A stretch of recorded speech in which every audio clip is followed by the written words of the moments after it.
ਕਰ ਨਾਮ ਰਟੈ। ਬ੍ਰਹਮਾ ਵਿਸ਼ਨ ਰੁਦਰ ਸੂਰ ਸਸ ਤੇ ਬਸ ਕਾਲ ਸਬੈ। ਵੇਦ ਪੁਰਾਣ ਕੁਰਾਨ ਸਬੈ ਮਤ ਜਾ ਕਹਿ ਨੇਤ ਕਹਿ। ਇੰਦਰ ਮੁਨਿੰਦਰ ਫਨਿੰਦਰ ਬਹੁ ਧਿਆਵਤ ਧਿਆਨ ਨਹਿ।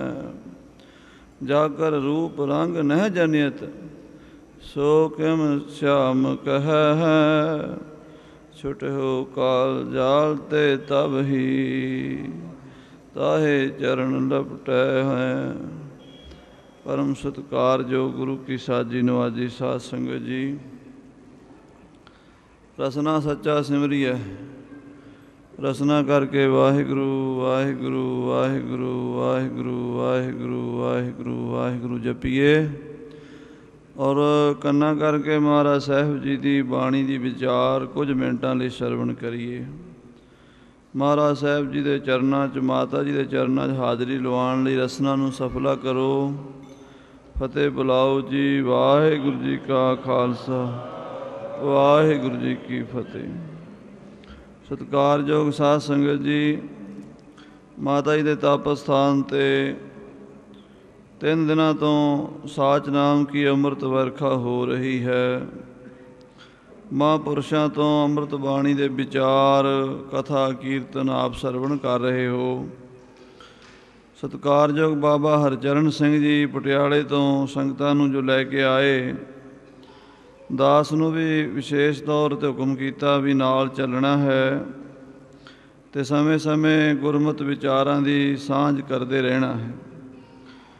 ਬਾਬਾ ਜੀ ਦੀ ਪ੍ਰੇਰਣਾ ਸਦਕਾ 3 ਦਿਨਾਂ ਤੋਂ ਆਪਾਂ ਦੀਵਾਨਾਂ 'ਚ ਹਾਜ਼ਰ ਹੋ ਰਹੇ ਹਾਂ। ਸਾਰੇ ਗੁਰਮੁਖ ਪਿਆਰੇ ਬਖਤਾ ਸਰੋਤਾ, ਹੁਣੇ ਬਾਬਾ ਜੀ ਦਾ ਹੁਕਮ ਹੋਇਆ ਵੀ ਕੁਝ ਮਿੰਟ ਸ੍ਰੀ ਗੁਰੂ ਗ੍ਰੰਥ ਸਾਹਿਬ ਜੀ ਦੀ ਮਹਿਮਾ ਅਤੇ ਸ੍ਰੀ ਦਸਮ ਗ੍ਰੰਥ ਸਾਹਿਬ ਜੀ ਦੀ ਮਹਿਮਾ ਬਿਆਨ ਕਰਨੀ ਹੈ। ਕਿਉਂਕਿ ਸਾਧ ਸੰਗਤ ਜੀ, ਕਲਯੁਗ ਦੇ ਵਿੱਚ ਹਨੇਰਾ ਬਹੁਤ ਸੀਗਾ ਅਤੇ ਉਸ ਹਨੇਰੇ ਨੂੰ ਦੂਰ ਮਹਾਰਾਜ ਸਾਹਿਬ ਸ੍ਰੀ ਗੁਰੂ ਨਾਨਕ ਦੇਵ ਜੀ ਨੇ ਕੀਤਾ ਹੈ। ਜਿਉਂ ਕਰ ਸੂਰਜ ਨਿਕਲਿਆ ਤਾਰੇ ਛਪੇ ਹਨੇਰ ਪੁਲੋਆ। ਅਤੇ ਗੁਰੂ ਨਾਨਕ ਸਾਹਿਬ ਜੀ ਮਹਾਰਾਜ ਨੇ ਸ਼ਬਦ ਦੁਆਰਾ ਚਾਨਣਾ ਕੀਤਾ ਹੈ। ਗੁਰਬਾਣੀ ਇਸ ਜਗ ਮੈਂ ਚਾਨਣ, ਇਸ ਦੁਨੀਆ ਵਿੱਚ ਚਾਨਣਾ ਕਰਦਾ ਗੁਰੂ ਸਾਹਿਬ, ਗੁਰੂ ਗ੍ਰੰਥ ਸਾਹਿਬ ਜੀ ਮਹਾਰਾਜ ਨੇ ਸ਼ਬਦ ਦੁਆਰਾ। ਅਤੇ ਗੁਰੂ ਹੁੰਦਾ ਵੀ ਸ਼ਬਦ ਹੀ ਹੈ ਸਾਧ ਸੰਗਤ ਜੀ, ਸਰੀਰ ਨਹੀਂ ਗੁਰੂ ਹੁੰਦਾ, ਸ਼ਬਦ ਗੁਰੂ ਹੁੰਦਾ ਹੈ। ਮਹਾਰਾਜ ਗੁਰੂ ਨਾਨਕ ਦੇਵ ਜੀ ਨੂੰ ਸਿੱਧਾ ਨੇ ਪੁੱਛਿਆ ਸੀ, ਤੇਰਾ ਕੌਣ ਗੁਰੂ, ਕਿਸਕਾ ਤੂੰ ਚੇਲਾ। ਮਹਾਰਾਜ ਤੁਹਾਡਾ ਗੁਰੂ ਕੌਣ ਹੈ? ਅਤੇ ਗੁਰੂ ਨਾਨਕ ਸਾਹਿਬ ਜੀ ਮਹਾਰਾਜ ਉੱਤਰ ਦਿੱਤਾ, ਸ਼ਬਦ ਗੁਰੂ ਸੁਰਤ ਧੁਨ ਚੇਲਾ। ਸ਼ਬਦ ਗੁਰੂ ਹੈ, ਸੁਰਤੀ ਕਰਕੇ ਚੇਲੇ ਹਾਂ। ਸੁਰਤੀ ਤੋਂ ਬਿਨਾਂ ਨਹੀਂ ਆਪਾਂ ਚੇਲੇ ਬਣ ਸਕਦੇ ਗੁਰੂ ਗ੍ਰੰਥ ਸਾਹਿਬ ਦੇ ਸਾਧ ਸੰਗਤ ਜੀ, ਕਿਉਂਕਿ ਸੁਰਤੀ 'ਚ ਸ਼ਬਦ ਨੇ ਵਸਣਾ। ਜੇ ਸੁਰਤੀ ਸਾਡੀ ਸੁੱਤੀ ਪਈ ਹੈ, ਸ਼ਬਦ ਕਿੱਥੇ ਵਸੇਗਾ? ਆਖੋ ਸਤਿਨਾਮ ਸ੍ਰੀ ਵਾਹਿਗੁਰੂ। ਭਾਈ ਗੁਰਦਾਸ ਜੀ ਕਹਿੰਦੇ ਸ਼ਬਦ ਸੁਰਤ ਪਰਚਾ ਪ੍ਰਵਾਨ ਹੈ। ਸ਼ਬਦ ਸੁਰਤ ਦਾ ਪਰਚਾ ਪੈਂਦਾ ਗੁਰੂ ਘਰ ਦੇ ਵਿੱਚ। ਆਪਣੀ ਸੁਰਤੀ ਨੂੰ ਸ਼ਬਦ ਨਾਲ ਜੋੜੀਏ। ਸ੍ਰੀ ਗੁਰੂ ਗ੍ਰੰਥ ਸਾਹਿਬ ਜੀ ਦੀ ਮਹਿਮਾ, ਬਾਣੀ ਦੀ ਮਹਿਮਾ ਸਰਵਣ ਕਰੀਏ। ਜਿੱਥੇ ਸ੍ਰੀ ਗੁਰੂ ਗ੍ਰੰਥ ਸਾਹਿਬ ਜੀ ਦੀ ਬਾਣੀ ਭਗਤੀ, ਗਿਆਨ, ਵੈਰਾਗ, ਯੋਗ ਦੀ ਜੁਗਤ ਦੱਸਦੀ ਹੈ। ਜੀਵ ਦਾ ਕਲਿਆਣ ਕਰਨ ਲਈ ਨਾਮ ਸਿਮਰਨ ਦੀ ਮਹਿਮਾ ਬਿਆਨ ਕੀਤੀ ਹੈ। ਉੱਥੇ ਦਸਮ ਗ੍ਰੰਥ ਸਾਹਿਬ ਵਿੱਚ ਵੀ ਨਾਮ ਦੀ ਹੀ ਮਹਿਮਾ ਹੈ। ਮਹਾਰਾਜ ਦਸਵੇਂ ਪਾਤਸ਼ਾਹ ਕਹਿੰਦੇ ਨੇ, ਬਿਨ ਹਰ ਨਾਮ ਨਾ ਬਾਚਨ ਪੈ ਹੈ। ਆਖੋ ਸਤਿਨਾਮ ਸ੍ਰੀ ਵਾਹਿਗੁਰੂ। ਬਈ ਦੁਨੀਆ ਦੇ ਲੋਕੋ, ਜੇ ਬਚਣਾ ਤੇ ਨਾਮ ਨੇ ਬਚਾਉਣਾ ਤੁਹਾਨੂੰ। ਨਾਮ ਤੋਂ ਬਿਨਾਂ ਨਹੀਂ ਬਚ ਸਕਦੇ। ਕਾਲ ਦਾ ਐਸਾ ਪੰਜਾ ਵੱਜਣਾ ਹੈ, ਐਸੀ ਚਪੇੜ ਵੱਜਣੀ, ਕੋਈ ਨਹੀਂ ਬਚਾ ਸਕਦਾ। ਬਿਨ ਹਰ ਨਾਮ ਨਾ ਬਾਚਨ ਪੈ ਹੈ। 14 ਲੋਕ ਜਾਹੇ ਬਸ ਕੀਨੇ ਤਾਂ ਤੇ ਕਹਾਂ ਭਲੇ ਹੈ। ਜਿਸ ਕਾਲ ਨੇ 14 ਲੋਕਾਂ ਨੂੰ ਆਪਣੇ ਕਾਬੂ ਕੀਤਾ, ਤੁਸੀਂ ਉਸ ਕਾਲ ਤੋਂ ਕਿਵੇਂ ਭੱਜੋਗੇ? ਉਸ ਕਾਲ ਤੋਂ ਬਚਣ ਲਈ ਕੋਈ ਤਰੀਕਾ ਨਹੀਂ ਸਿਵਾਏ ਮਹਾਰਾਜ ਪਰਮੇਸ਼ਰ ਦੇ ਨਾਮ ਦੇ। ਆਖੋ ਸਤਿਨਾਮ ਸ੍ਰੀ ਵਾਹਿਗੁਰੂ। ਸਾਧ ਸੰਗਤ ਜੀ, ਸਾਰੀ ਬਾਣੀ 'ਚ ਮਹਾਰਾਜ ਨੇ ਨਾਮ ਦੀ ਮਹਿਮਾ ਹੀ ਬਿਆਨ ਕੀਤੀ ਹੈ। ਜਿਵੇਂ ਗੁਰੂ ਗ੍ਰੰਥ ਸਾਹਿਬ 'ਚ ਬਚਨ ਆਉਂਦਾ ਹੈ, ਨਾਮ ਕੇ ਧਾਰੇ ਖੰਡ ਬ੍ਰਹਮੰਡ। ਇਹ ਸ਼ਬਦ ਆਪਾਂ ਰੋਜ਼ ਸੁਖਮਨੀ ਸਾਹਿਬ ਪੜ੍ਹਦੇ ਹਾਂ ਤੇ ਬੜਾ ਗਹਿਰਾ ਹੈ। ਇਸੇ ਤਰ੍ਹਾਂ ਹੀ ਇਹ ਬਚਨ ਜਪਜੀ ਸਾਹਿਬ 'ਚ ਵੀ ਆਉਂਦਾ ਹੈ, ਜੇਤਾ ਕੀਤਾ ਤੇਤਾ ਨਾਉ। ਜਿੰਨਾ ਬਸਾਰਾ ਹੈ ਨਾ ਸਾਰਾ ਸੰਸਾਰ ਨਾਮ ਨਾਲ ਹੀ ਪੈਦਾ ਕੀਤਾ। ਨਾਮ ਤੋਂ ਬਿਨਾਂ, ਨਾਮ ਦੀ ਸ਼ਕਤੀ ਤੋਂ ਬਿਨਾਂ, ਨਾਮ ਦੀ ਊਰਜਾ ਤੋਂ ਬਿਨਾਂ ਇਹ ਸੰਸਾਰ ਨਹੀਂ ਪੈਦਾ ਹੋ ਸਕਦਾ ਸੀ। ਓੰਕਾਰ ਬ੍ਰਹਮਾ ਉਤਪਤ, ਓੰਕਾਰ ਕੀਆ ਜਿਨ ਚਿੱਤ, ਓੰਕਾਰ ਸੈਲ ਜੁਗ ਭਏ, ਓੰਕਾਰ ਵੇਦ ਨਿਰਮਏ। ਸਾਰਾ ਕੁਝ ਓੰਕਾਰ ਤੋਂ ਹੀ ਪੈਦਾ ਹੋਇਆ, ਨਾਮ ਤੋਂ ਹੀ ਪੈਦਾ ਹੋਇਆ। ਦਸਵੇਂ ਪਾਤਸ਼ਾਹ ਮਹਾਰਾਜ ਇਸ ਗੱਲ ਨੂੰ ਹੋਰ ਖੋਲ੍ਹ ਦਿੰਦੇ ਹੈ ਆਪਣੀ ਬਾਣੀ ਚੰਡੀ ਦੀ ਵਾਰ ਵਿੱਚ। ਕਹਿੰਦੇ ਖੰਡਾ ਪ੍ਰਥਮੈ ਸਾਜ ਕੈ, ਜਿਨ ਸਭ ਸੰਸਾਰ ਉਪਾਇਆ। ਪਹਿਲਾਂ ਖੰਡਾ ਸਾਜਿਆ, ਖੰਡੇ ਤੋਂ ਸੰਸਾਰ ਸਾਜਿਆ। ਉਹ ਖੰਡਾ ਕਿਹੜਾ ਹੈ ਸਾਧ ਸੰਗਤ ਜੀ? ਉਹ ਖੰਡਾ ਨਾਮ ਰੂਪ ਹੀ ਹੈ। ਆਖੋ ਸਤਿਨਾਮ ਸ੍ਰੀ ਵਾਹਿਗੁਰੂ। ਉਹ ਊਰਜਾ ਸ਼ਕਤੀ ਨੂੰ ਖੰਡਾ ਕਿਹਾ ਇੱਥੇ, ਪਾਵਰ ਨੂੰ। ਪ੍ਰਥਮ ਭਗਉਤੀ ਸਿਮਰ ਕਹਿ। ਕਈ ਵੀਰ ਸ਼ੰਕਾ ਕਰ ਜਾਂਦੇ ਨਾ, ਭਗਉਤੀ ਸ਼ਾਇਦ ਕਿਸੇ ਦੇਵੀ ਨੂੰ ਆਰਾਧਿਆ ਗਿਆ ਹੈ, ਕਿਸੇ ਹੋਰ ਮੱਤ ਦਾ ਇਹਦੇ ਵਿੱਚ ਕੋਈ ਮਿਲਾਵਟ ਹੈ ਖਿਆਲ ਦੀ, ਇੱਦਾਂ ਸਮਝ ਲੈਂਦੇ ਆ। ਨਹੀਂ ਸਾਧ ਸੰਗਤ ਜੀ, ਸੁਖਮਨੀ ਸਾਹਿਬ 'ਚ ਭਗਉਤੀ ਬਾਰੇ ਲਿਖਿਆ, ਭਗਉਤੀ ਭਗਵੰਤ ਭਗਤ ਕਾ ਰੰਗ। ਭਗਉਤੀ ਅਸਲ 'ਚ ਪਰਮੇਸ਼ਰ ਦੀ ਭਗਤੀ ਦਾ ਰੰਗ ਹੀ ਹੈ। ਜਿਹਨੂੰ ਭਗਤੀ ਦਾ ਰੰਗ ਚੜ੍ਹੇਗਾ ਉਹਨੂੰ ਭਗਉਤੀ ਦੀ ਸਮਝ ਆਏਗੀ। ਜਿਵੇਂ ਆਪਾਂ ਪੜ੍ਹਦੇ ਹਾਂ ਨਾ ਵੀ ਮਹਾਰਾਜ ਦਸਵੇਂ ਪਾਤਸ਼ਾਹ ਨੇ ਚੰਡੀ ਪ੍ਰਗਟ ਕੀਤੀ। ਕਈ ਲੋਕ ਇਹ ਸੋਚ ਲੈਂਦੇ ਵੀ ਸ਼ਾਇਦ ਕਿਸੇ ਦੇਵੀ ਨੂੰ ਪ੍ਰਗਟ ਕੀਤਾ। ਜਦੋਂ ਸਾਧ ਸੰਗਤ ਜੀ ਤੁਸੀਂ ਭਗਤੀ 'ਚ ਬੈਠਦੇ ਹੋ ਨਾ, ਹੁਣ ਤੁਸੀਂ 3 ਦਿਨ ਜਪ ਕੀਤਾ ਹੈ। ਜਪ ਕਰਨ ਨਾਲ ਕੀ ਹੋਇਆ? ਮਨ ਸ਼ਾਂਤ ਹੋਇਆ, ਇਕਾਗਰ ਹੋਇਆ। ਸੁਰਤੀ ਜਿਹੜੀ ਹੈ ਉਹ ਬਾਹਰੋਂ ਹਟ ਕੇ ਅੰਦਰ ਆਈ। ਜਿਉਂ-ਜਿਉਂ ਧਿਆਨ ਅੰਦਰ ਜਾਈ ਜਾਏਗਾ, ਅੰਦਰ ਊਰਜਾ ਪੈਦਾ ਹੋਵੇਗੀ, ਅੰਦਰ ਸ਼ਕਤੀ ਪੈਦਾ ਹੋਵੇਗੀ। ਜਿੰਨਾ ਕੋਈ ਜਪ ਲਏਗਾ ਓਨਾ ਹੀ ਹੋਣਾ। ਜਿੰਨਾ ਗੁੜ ਪਾਵਾਂਗੇ ਓਨਾ ਮਿੱਠਾ ਹੋਣਾ। ਕਲਗੀਧਰ ਪਾਤਸ਼ਾਹ ਮਹਾਰਾਜ ਇੰਨਾ ਅੰਤਰਮੁਖੀ ਹੋ ਗਏ, ਇੰਨਾ ਅੰਦਰ, ਕਿਉਂਕਿ ਉਹਦੇ ਆਪ ਹੀ ਪਰਮੇਸ਼ਰ ਸਨ, ਈਸ਼ਵਰ ਸਨ। ਅੰਦਰ ਉਹ ਮਹਾਨ ਸ਼ਕਤੀ ਦਾ ਪ੍ਰਕਾਸ਼ ਹੋ ਗਿਆ। ਮਹਾਰਾਜ ਕਹਿੰਦੇ ਨੇ ਦਵੈਤੇ ਏਕ ਰੂਪ ਹੋਇਆ ਗਏ। ਉਹ ਦੋ ਰਹੇ ਨਹੀਂ, ਇੱਕ ਰੂਪ ਹੋ ਗਏ ਪਰਮੇਸ਼ਰ ਨਾਲ। ਸਾਧ ਸੰਗਤ ਜੀ ਫਿਰ ਉਸੇ ਸ਼ਕਤੀ 'ਚੋਂ ਖਾਲਸਾ ਪੰਥ ਸਾਜਿਆ, ਖੰਡੇ ਦੀ ਧਾਰ ਵਿੱਚੋਂ। ਆਖੋ ਸਤਿਨਾਮ ਸ੍ਰੀ ਵਾਹਿਗੁਰੂ। ਜਿਹੜੀ ਦਸਮ ਦੀ ਬਾਣੀ ਹੈ ਉਹ ਗੁਰੂ ਗ੍ਰੰਥ ਸਾਹਿਬ ਜੀ ਦੀ ਬਾਣੀ ਦੇ ਅੰਦਰੋਂ ਹੀ ਸਿਧਾਂਤ ਲੈ ਕੇ ਅੱਗੇ ਤੁਰਦੀ, ਭਗਤੀ 'ਚੋਂ ਸ਼ਕਤੀ ਪੈਦਾ ਕਰ ਦਿੱਤੀ। ਅੱਜ ਕਈ ਲੋਕ ਕਹਿੰਦੇ ਆ ਜੀ ਵੀ ਗੁਰੂ ਗ੍ਰੰਥ ਸਾਹਿਬ ਦੇ ਨਾਲ ਜਾਂ ਸਾਹਮਣੇ ਦਸਮ ਦਾ ਪ੍ਰਕਾਸ਼ ਨਹੀਂ ਕਰਨਾ ਚਾਹੀਦਾ। ਆਖੇ ਜੀ ਇਹ ਤਾਂ ਗੁਰੂ ਗ੍ਰੰਥ ਸਾਹਿਬ ਦੀ ਬਰਾਬਰੀ ਹੈ। ਇਹ ਬਹੁਤਾ ਪ੍ਰਚਾਰ ਹੋ ਰਿਹਾ। ਸਾਧ ਸੰਗਤ ਜੀ, ਹਰਿਮੰਦਰ ਸਾਹਿਬ ਦੇ ਸਾਹਮਣੇ ਅਕਾਲ ਤਖ਼ਤ ਸਾਹਿਬ ਕਿਉਂ ਹੈ? ਕਿਉਂ? ਭਗਤੀ ਦੇ ਸਾਹਮਣੇ ਸ਼ਕਤੀ, ਸ਼ਕਤੀ ਦੇ ਸਾਹਮਣੇ ਭਗਤੀ ਰਹਿਣਗੀਆਂ ਤਾਂ ਦੋਵਾਂ ਦਾ ਬੈਲੈਂਸ ਰਹੇਗਾ।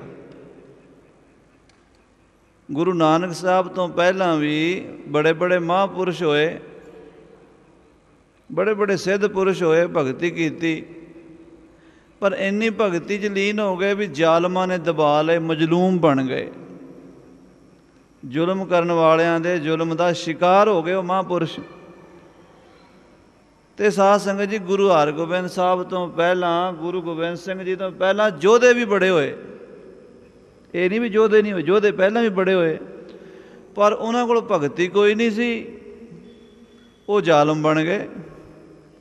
ਜਿਨ੍ਹਾਂ ਕੋਲ ਭਗਤੀ ਨਹੀਂ ਉਹ ਜ਼ਾਲਮ ਬਣ ਗਏ, ਜਿਨ੍ਹਾਂ ਕੋਲ ਸ਼ਕਤੀ ਨਹੀਂ ਉਹ ਮਜ਼ਲੂਮ ਬਣ ਗਏ। ਮਹਾਰਾਜ ਨੇ ਬੈਲੈਂਸ ਕੀਤਾ, ਦੋਵੇਂ ਪਲੜੇ ਬਰਾਬਰ ਕੀਤੇ। ਇੱਕ ਪਾਸੇ ਭਗਤੀ, ਇੱਕ ਪਾਸੇ ਸ਼ਕਤੀ। ਭਗਤੀ ਹਰਿਮੰਦਰ ਸਾਹਿਬ 'ਚ ਹੋ ਰਹੀ ਹੈ, ਸ਼ਕਤੀ ਅਕਾਲ ਤਖ਼ਤ ਸਾਹਿਬ 'ਤੇ ਹੈ। ਆਮਣੇ ਸਾਹਮਣੇ ਸੁਮੇਲ ਕੀਤਾ, ਮੀਰੀ ਔਰ ਪੀਰੀ, ਸ਼ਾਂਤੀ ਔਰ ਕ੍ਰਾਂਤੀ। ਐਸਾ ਸੁਮੇਲ ਸ੍ਰੀ ਗੁਰੂ ਗ੍ਰੰਥ ਸਾਹਿਬ ਅਤੇ ਦਸਮ ਗ੍ਰੰਥ ਸਾਹਿਬ ਦਾ ਹੈ। ਜਿਹੜਾ ਖਾਲਸਾ ਸਾਜਿਆ ਉਹ ਵੀ ਦੋਵਾਂ ਗ੍ਰੰਥਾਂ ਦੇ ਵਿੱਚੋਂ ਸਾਜਿਆ, ਬਾਣੀ ਪੜ੍ਹ ਕੇ। ਗੁਰੂ ਗ੍ਰੰਥ ਸਾਹਿਬ 'ਚੋਂ ਜਪਜੀ ਸਾਹਿਬ ਅਤੇ ਆਨੰਦ ਸਾਹਿਬ ਪੜ੍ਹਿਆ, ਦਸਮ 'ਚੋਂ ਜਾਪ ਸਾਹਿਬ, ਸਵਈਏ ਅਤੇ ਚੌਪਈ ਦਾ ਪਾਠ ਕੀਤਾ। ਜੇ ਸਾਡੇ ਬਜ਼ੁਰਗਾਂ ਨੇ, ਭਾਈ ਮਨੀ ਸਿੰਘ, ਬਾਬਾ ਦੀਪ ਸਿੰਘ ਨੇ ਸਾਡਾ ਨਿਤਨੇਮ ਬਣਾਇਆ, ਅੱਧੀਆਂ ਬਾਣੀਆਂ ਗੁਰੂ ਗ੍ਰੰਥ ਸਾਹਿਬ ਦੀਆਂ ਸਵੇਰੇ ਪੜ੍ਹਨ ਲਈ ਕਿਹਾ, ਅੱਧੀਆਂ ਦਸਮ ਦੀਆਂ ਕਿਹਾ, ਰਹਿਰਾਸ ਬਣਾਈ ਸਾਡੇ ਬਜ਼ੁਰਗਾਂ ਨੇ। ਕਹੋ ਨਾਨਕ ਹਮ ਨੀਚ ਕਰਮਾ, ਸਰਨ ਪਰੇ ਕੀ ਰਾਖੋ ਸ਼ਰਮਾ। ਇੱਥੋਂ ਤੱਕ ਗੁਰੂ ਗ੍ਰੰਥ ਸਾਹਿਬ ਮਹਾਰਾਜ ਦੀ ਬਾਣੀ ਹੈ। ਅੱਗੇ ਚੌਪਈਆਂ, ਦੋਹਰੇ, ਸਵਈਏ, ਉਹ ਦਸਮ ਪਾਤਸ਼ਾਹ ਗੁਰੂ ਗੋਬਿੰਦ ਸਿੰਘ ਸਾਹਿਬ ਦੀ ਬਾਣੀ ਹੈ। ਦੋਵੇਂ ਗ੍ਰੰਥਾਂ ਦਾ ਸੁਮੇਲ ਸਾਡਾ ਨਿਤਨੇਮ ਹੈ। ਦੋਵਾਂ ਹੀ ਗ੍ਰੰਥਾਂ ਦਾ ਸੁਮੇਲ ਸਾਡਾ ਜੀਵਨ ਹੈ। ਪਕੜ ਦੁਤਾਰਾ ਗਾਵੇ ਰਾਗਨ ਮੇ ਆਸਾ ਵਾਰ, ਪਕੜ ਦੁਤਾਰਾ ਵਾਹੈ ਸ਼ਤਰੁਨ ਸਿਰ ਆਰਾ ਹੈ। ਮਹਾਰਾਜ ਦਾ ਸਿੰਘ ਸਵੇਰੇ ਦੋ ਤਾਰਾ ਪਕੜ ਕੇ ਆਸਾ ਦੀ ਵਾਰ ਦਾ ਕੀਰਤਨ ਕਰ ਰਿਹਾ। ਦੋ ਤਾਰਾ ਸਾਜ ਨੂੰ ਕਿਹਾ ਗਿਆ। ਕਹਿੰਦੇ ਉਹੀ ਸਿੰਘ ਦੋ ਧਾਰਾ ਖੰਡਾ ਫੜ ਕੇ ਦੁਸ਼ਮਣ ਦੇ ਸਿਰ 'ਤੇ ਬਿਜਲੀ ਤਰ੍ਹਾਂ ਕੜਕ ਰਿਹਾ। ਬਾਬਾ ਦੀਪ ਸਿੰਘ ਇੱਕ ਪਾਸੇ ਗੁਰਬਾਣੀ ਦੇ ਲਿਖਾਰੀ ਹਨ, ਇੱਕ ਪਾਸੇ ਮਹਾਨ ਯੋਧੇ ਜਰਨੈਲ ਹਨ। ਦੋਵੇਂ ਗੱਲਾਂ ਇੱਕ ਬੰਦੇ 'ਚ ਕਿੱਥੋਂ ਆਈਆਂ? ਸ੍ਰੀ ਗੁਰੂ ਗ੍ਰੰਥ ਸਾਹਿਬ ਅਤੇ ਦਸਮ ਗ੍ਰੰਥ ਦੀ ਦੇਣ ਹੈ ਇਹ। ਖਾਲਸਾ ਜੀ, ਆਪਾਂ ਸਤਿਗੁਰੂ ਮਹਾਰਾਜ ਸੱਚੇ ਪਾਤਸ਼ਾਹ ਕਲਗੀਧਰ ਜੀ ਦੇ ਪਾਵਨ ਤਖਤਾਂ 'ਤੇ ਆਏ ਹਾਂ। ਬਾਬਾ ਹਰਚਰਨ ਸਿੰਘ ਜੀ ਮਹਾਂਪੁਰਸ਼ਾਂ ਨੇ ਆਪਾਂ ਨੂੰ ਜਪ ਕਰਾਇਆ ਹੈ। ਜਪ ਕਰਨ ਨਾਲ ਸ਼ੰਕਾ ਮਿਟ ਜਾਂਦਾ। ਸਾਧ ਸੰਗਤ ਜੀ, ਉਤਰ ਗਿਆ ਮੇਰੇ ਮਨ ਕਾ ਸੰਸਾ, ਜਪ ਤੇ ਦਰਸ਼ਨ ਪਾਇਆ। ਜੇ ਸਾਡਾ ਸੰਸਾ ਨਹੀਂ ਮਿਟਿਆ ਤਾਂ ਸਾਡੇ ਦਰਸ਼ਨ ਸਮਝੋ ਸਾਨੂੰ ਅਜੇ ਹੋਏ ਨਹੀਂ। ਹਜ਼ੂਰ ਸਾਹਿਬ ਆਉਂਦੇ ਹਾਂ ਨਾ ਆਪਾਂ, ਇੱਥੋਂ ਜਾਂਦਿਆਂ ਕਈ ਬੱਸਾਂ ਗੱਡੀਆਂ 'ਚ ਗੱਲਾਂ ਹੀ ਕਰਦੇ ਜਾਂਦੇ ਆ ਜੀ, ਆਹ ਹੋ ਰਿਹਾ ਜੀ, ਉੱਥੇ ਉਹ ਹੋ ਰਿਹਾ ਜੀ। ਸ਼ੰਕਾ ਤਾਂ ਸਾਡੇ ਮਨ 'ਚ ਮਿਟਿਆ ਨਹੀਂ। ਫਿਰ ਦਰਸ਼ਨ ਨਹੀਂ ਨਾ ਕਰਨ ਆਏ, ਅਸੀਂ ਤਾਂ ਬਾਹਰਲੀਆਂ ਚੀਜ਼ਾਂ ਵੇਖਣ ਆਏ। ਤਖਤ ਸਾਹਿਬ ਜੀ ਦੇ ਮਾਨਯੋਗ ਸਤਿਕਾਰਯੋਗ ਸਿੰਘ ਸਾਹਿਬ ਜੀ, ਜਥੇਦਾਰ ਬਾਬਾ ਕੁਲਵੰਤ ਸਿੰਘ ਸਾਹਿਬ ਜੀ ਮਹਾਰਾਜ ਸੱਚੇ ਪਾਤਸ਼ਾਹ ਜੀ ਦੇ ਅਸਥਾਨਾਂ 'ਤੇ, ਮਾਤਾ ਜੀ ਦੇ ਅਸਥਾਨਾਂ 'ਤੇ ਪੰਜ ਪਿਆਰੇ ਸਾਹਿਬਾਨ ਸਿੰਘ ਸਾਹਿਬ, ਬਾਬਾ ਪ੍ਰਤਾਪ ਸਿੰਘ ਜੀ ਸਿੰਘ ਸਾਹਿਬ, ਬਾਬਾ ਰਾਮ ਸਿੰਘ ਜੀ, ਸਤਿ ਸ੍ਰੀ ਅਕਾਲ ਸਿੰਘ ਸਾਹਿਬ, ਬਾਬਾ ਕਸ਼ਮੀਰ ਸਿੰਘ ਜੀ, ਭਾਈ ਸਤਪਾਲ ਸਿੰਘ ਜੀ, ਭਾਈ ਸੇਵਾ ਸਿੰਘ ਜੀ ਸਿੰਘ ਸਾਹਿਬ ਜੀ ਦੇ ਨਾਲ ਆਏ ਹਨ। ਬਾਬਾ ਪ੍ਰੇਮ ਸਿੰਘ ਜੀ, ਸਭ ਸੰਗਤਾਂ ਵੱਲੋਂ ਬਾਬਾ ਜੀ ਨੂੰ ਜੀ ਆਇਆਂ ਨੂੰ, ਜੀ ਆਇਆਂ ਨੂੰ, ਜੀ ਆਇਆਂ ਨੂੰ। ਸਿੰਘ ਸਾਹਿਬ ਬਾਬਾ ਕੁਲਵੰਤ ਸਿੰਘ ਜੀ ਦੇ ਅੰਮ੍ਰਿਤਮਈ ਬਚਨ ਵੀ ਆਪਾਂ ਸਰਵਣ ਕਰਨੇ ਹਨ। ਖਾਲਸਾ ਜੀ, ਹੋਰ ਮਹਾਂਪੁਰਸ਼ ਹਸਤੀਆਂ, ਮਹਾਨ ਹਸਤੀਆਂ ਤਖਤ ਸਾਹਿਬ ਜੀ ਦੇ ਜਥੇਦਾਰ ਸਾਹਿਬ ਜੀ ਦੇ ਨਾਲ, ਉਹਨਾਂ ਨੇ ਵੀ ਬਚਨ ਬਿਲਾਸ ਕਰਨੇ ਹਨ। ਦਾਸ ਇੱਥੇ ਹੀ ਆਪਣੇ ਵਿੱਚ ਹਨ। ਸੋ ਬਾਬਾ ਜੀ ਦਾ ਹੁਕਮ ਹੋਇਆ ਸਿੰਘ ਸਾਹਿਬ ਜੀ ਦਾ ਵੀ ਕੁਝ ਮਿੰਟ ਹੋਰ ਗੁਰਮਤਿ ਦੀਆਂ ਵਿਚਾਰਾਂ ਜੋ ਆਪਾਂ ਆਰੰਭ ਕੀਤੀਆਂ ਸਨ। ਮਹਾਰਾਜ ਕਲਗੀਧਰ ਪਾਤਸ਼ਾਹ ਸ੍ਰੀ ਦਸਮ ਗ੍ਰੰਥ ਸਾਹਿਬ ਜੀ ਵਿੱਚ ਬਾਰ-ਬਾਰ ਜਿੱਥੇ ਵੀ ਮੌਕਾ ਮਿਲਦਾ ਉੱਥੇ ਨਾਮ ਦੀ ਮਹਿਮਾ ਨਾਲ ਨਾਲ ਬਿਆਨ ਕਰੀ ਜਾਂਦੇ ਹਨ। ਜਾਪ ਸਾਹਿਬ ਦਾ ਸਾਰਾ ਨਾਮ ਸਰੂਪ ਹੀ ਹੈ ਨਾ। ਅਰੂਪ ਹੈ, ਅਨੂਪ ਹੈ, ਅਜੂ ਹੈ, ਅਭੂ ਹੈ, ਅਲੇਖ ਹੈ, ਅਪੇਖ ਹੈ। ਪਰਮੇਸ਼ਰ ਦਾ ਹੀ ਨਾਮਾਂ ਦਾ ਜਾਪ ਕੀਤਾ। ਅਗਲੀ ਬਾਣੀ ਸ੍ਰੀ ਅਕਾਲ ਉਸਤਤ ਸਾਹਿਬ, ਅਕਾਲ ਦੀ ਉਸਤਤ ਕੀਤੀ, ਇਹ ਵੀ ਪਰਮੇਸ਼ਰ ਦਾ ਨਾਮ ਹੀ ਦੱਸਿਆ ਹੈ। ਨਾਮ ਦੀ ਮਹਿਮਾ ਹੀ ਕਥਨ ਕੀਤੀ ਹੈ। ਤਵਕ ਨਾਮ ਰਤਿਅੰਗ ਨ ਆਨ ਮਾਨ ਮਤਿਅੰਗ। ਵਾਹਿਗੁਰੂ, ਮੈਂ ਤੇਰੇ ਨਾਮ ਦਾ ਹੀ ਜਾਪ ਕਰਦਾ ਹਾਂ, ਮੈਨੂੰ ਹੋਰ ਕਿਸੇ ਦਾ ਭਰੋਸਾ ਨਹੀਂ ਹੈ। ਜਲਸ ਤੂੰ ਹੀ, ਥਲਸ ਤੂੰ ਹੀ। ਜਲ ਵਿੱਚ ਵੀ ਤੂੰ ਹੈ, ਥਲ ਵਿੱਚ ਵੀ ਤੂੰ ਹੈ। ਇਸ ਪ੍ਰਕਾਰ ਮਹਾਰਾਜ ਸੱਚੇ ਪਾਤਸ਼ਾਹ ਸਾਰੀ ਬਾਣੀ ਦੁਆਰਾ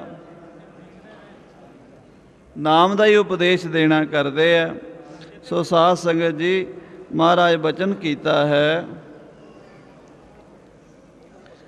ਜਿਹ ਨਾਮ ਆਧਾਰ ਤਰੀ ਗਨਕਾ, ਸੋਈ ਨਾਮ ਆਧਾਰ ਹਮਾਰੇ। ਵਾਹਿਗੁਰੂ ਦਾ, ਪਰਮੇਸ਼ਰ ਦਾ ਜੋ ਨਾਮ ਗਨਕਾ ਨੇ ਜਪਿਆ, ਉਹਦਾ ਉਧਾਰ ਹੋ ਗਿਆ। ਉਹ ਨਾਮ ਸਾਡਾ ਆਸਰਾ ਹੈ। ਸੋ ਸਾਧ ਸੰਗਤ, ਆਪਾਂ ਨਾਮ ਜਪਿਆ ਹੈ। ਮਹਾਰਾਜ ਸਾਹਿਬ ਜੀ ਦੀ ਬਾਣੀ ਦੇ ਵਿੱਚੋਂ ਨਾਮ ਦੀ ਪ੍ਰੇਰਣਾ ਹੁੰਦੀ ਹੈ। ਮਹਾਂਪੁਰਸ਼ਾਂ ਨੇ, ਸਿੱਧ ਪੁਰਸ਼ਾਂ ਨੇ, ਜਿਨ੍ਹਾਂ ਨੇ ਸਿੱਖੀ ਦੀ ਕਮਾਈ ਕੀਤੀ, ਨਾਮ ਜਪਿਆ, ਉਹਨਾਂ ਨੇ ਨਾਲ ਨਾਲ ਬਾਣੀ ਪੜ੍ਹਨ ਦੀ ਵੀ ਪ੍ਰੇਰਣਾ ਕੀਤੀ। ਕਿਉਂਕਿ ਇਸ ਬਾਣੀ 'ਤੇ ਹਰ ਨਾਮ ਪਾਏਂਦਾ, ਬਾਣੀ ਤੋਂ ਨਾਮ ਦੀ ਪ੍ਰਾਪਤੀ ਹੁੰਦੀ ਹੈ। ਸੋ